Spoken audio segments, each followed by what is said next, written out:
નમસ્કાર દર્શક મિત્રો, CB24 ન્યૂઝમાં આપનું સ્વાગત છે।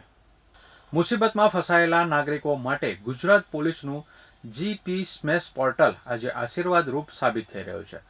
ગૃહ રાજ્યમંત્રી હર્ષ સંઘવીની આ પહેલે પોલીસને નાગરિકોથી માત્ર એક ક્લિકના અંતરે લાવી દીધી છે।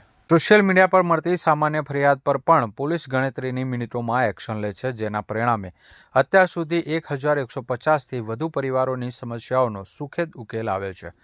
સુરક્ષાના આ આધુનિક કવચે જનતામાં ખાખી પ્રત્યેનો ભરોસો વધુ દ્રઢ બનાવ્યો છે।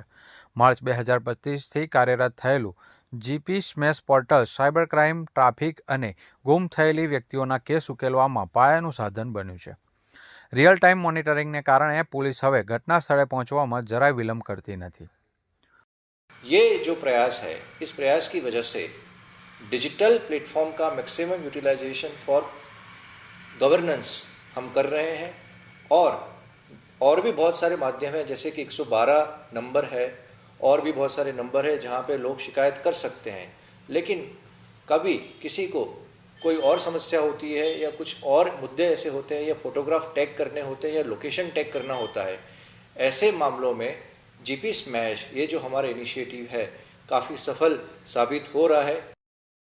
આ સિસ્ટમ દ્વારા નાગરિકો લોકેશન અને ફોટો શેર કરી ત્વરિત મદદ મેળવી શકે છે। તાજેતરમાં જ અભિનેત્રી નીલમ પંચાલે અસુરક્ષિત ટેક્સી મુસાફરી દરમિયાન સોશિયલ મીડિયા પર મદદ માંગતા પોલીસે ગણતરીની મિનિટોમાં સુરક્ષા પૂરી પાડી હતી। અહીં સેલિબ્રિટી હોય કે સામાન્ય માણસ, દરેક નાગરિકની સુરક્ષા પોલીસ માટે સર્વોપરી છે। કોઈક સ્ત્રી તકલીફમાં હોય અને મેં ટ્વિટર પર લખ્યું હોય તો જરૂરી નથી કે ટ્વિટરની ટીમ બીજા કોઈને ફોરવર્ડ કરે, ત્રીજા કોઈને ફોરવર્ડ કરે અને કાલુપુર સ્ટેશનથી કોઈ પોલીસ આવે તો બધા ફોન પર એવી ઇન્સ્ટ્રક્શન ના આપે કે કોઈ કલાકાર તકલીફમાં છે, કોઈ કલાકાર તકલીફમાં છે, એવું ના કે કોઈક સ્ત્રી તકલીફમાં છે। કે મને ગુજરાત પોલીસે ખૂબ મદદ કરી, એક સ્ત્રીની મદદ કરી છે, કલાકારની નહીં, અને એમને હું મારા તરફથી ખૂબ એમને હું થેન્ક યુ કહીશ ને સલામ કહીશ।